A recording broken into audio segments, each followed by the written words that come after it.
1960年代南投玻璃的青菜产业占全国的8成是真兴，也毋过后来相关的产业拢落起咯。当地修一个龙南青菜博物馆完整来保存制作的过程，民众嘛通体验。这个青菜的产业技术，南投县政府第二册嘛已经公告登录做珍贵的无形文化资产咯。这青菜已经第6代76岁博物馆的馆长齐义富甲伊后生齐林良嘛登录做技术文化的保存者。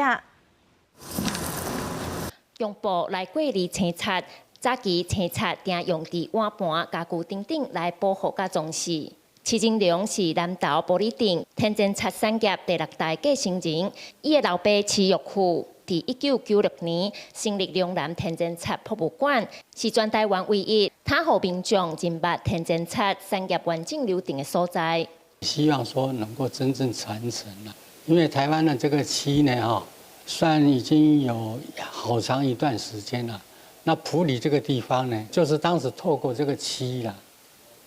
那世界很多都知道这个埔里呀。比如说做成透明漆或黑漆之后，然后直接拿来做漆艺。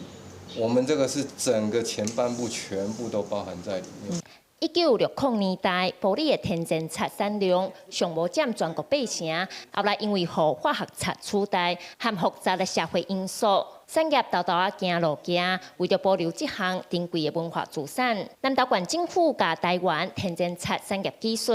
公告登录做珍贵的无形文化资产，嘛认定饲甲爸仔囝是技术文化保存者。伫户外教学的部分不管是在咱的这个龙南的这个天然生漆博物馆遮来做一个 DIY 来做一个认识，嘛会再来邀请咱